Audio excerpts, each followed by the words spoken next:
Hey guys, I am going to tell you a little bit about my virtual classroom and explain to you why I use a virtual classroom.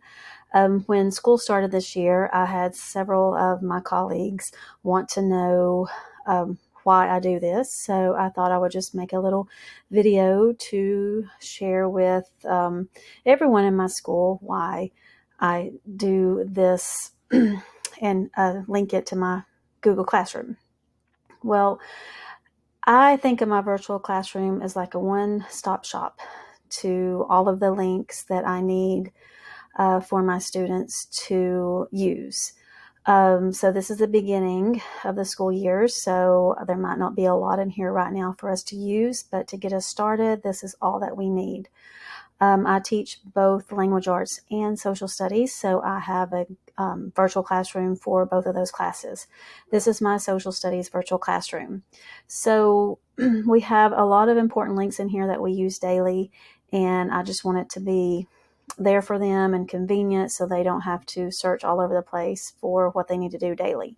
Some fun things we have, though, is like up here on the clock, I've linked our schedule for the day. So that is something that they always have because they always ask me, when is class over?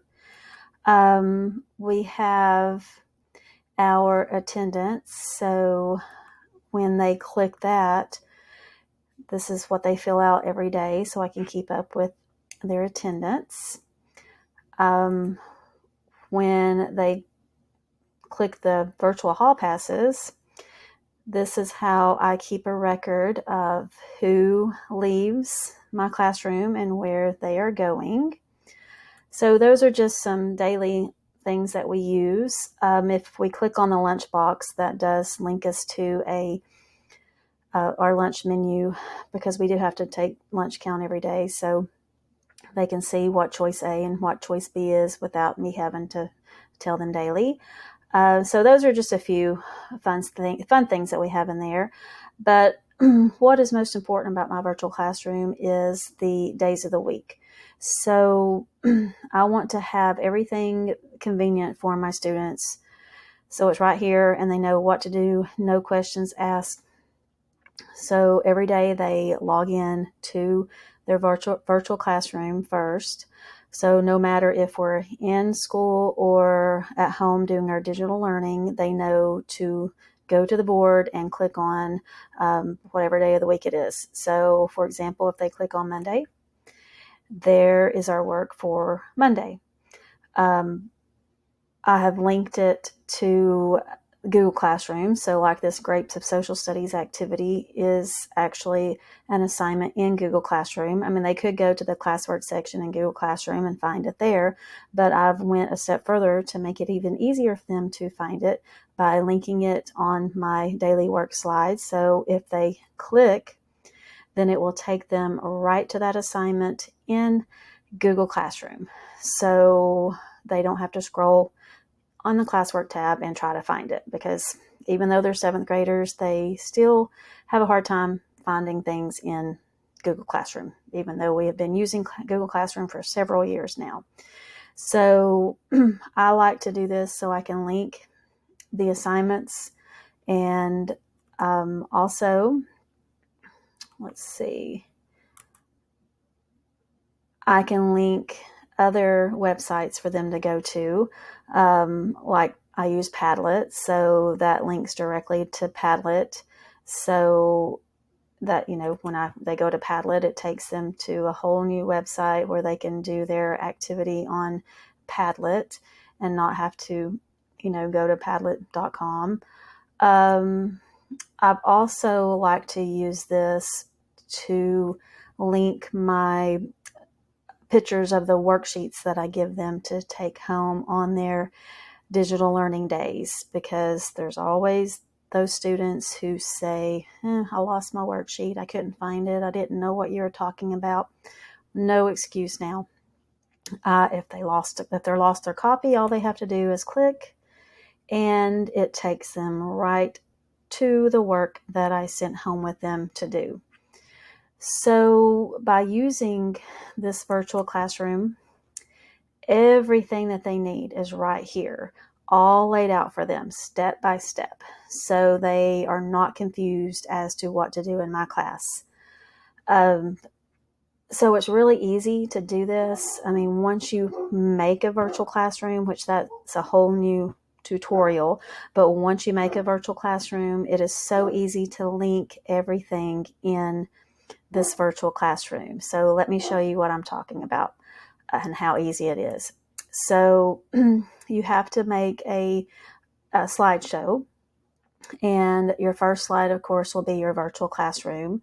Since we have 5 days here, I left off Friday so I could show you how easy it is to link a slide to a little button, as I like to call it.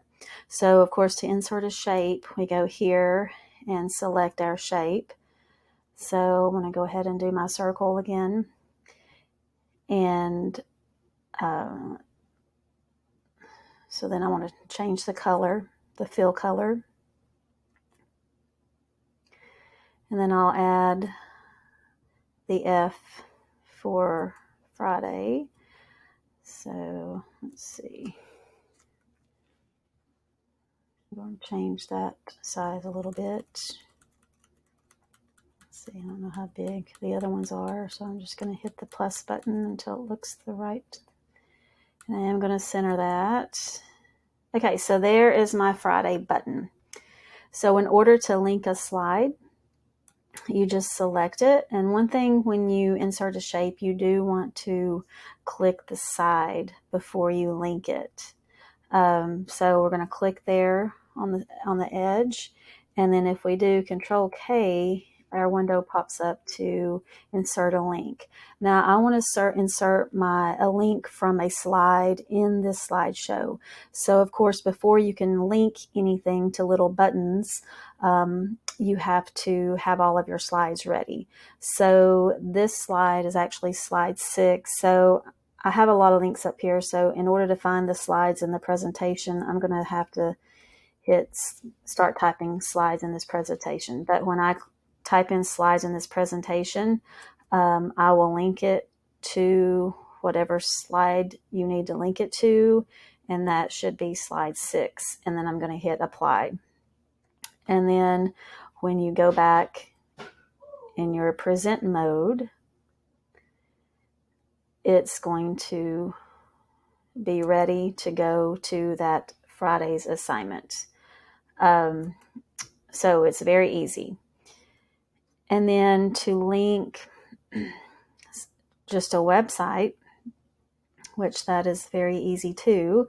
So one thing that we use in social studies is CNN 10 student news. So let's say I wanted to link CNN 10 student news. I first just want to find me a good picture, so I usually just Google CNN student news, and then I can take a screenshot of this picture right here. So I can do that by the shortcut, and I'm just going to copy that picture, and then I will go back over here to my classroom, and I will paste the picture, and then I want to shrink it down a little bit so it's going to fit over here on my shelf. And then in order to link it, I'll go back to CNN 10.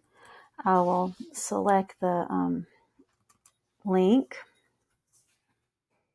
and then I'll go back over here and I will insert the link. And I'll apply it, and then it will be linked.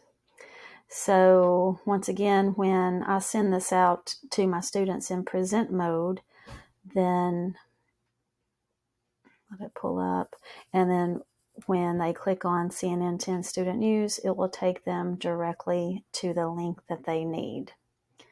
So that is one reason that I really like using my virtual classroom because, like I said, it's just a one-stop shop for all of our needs.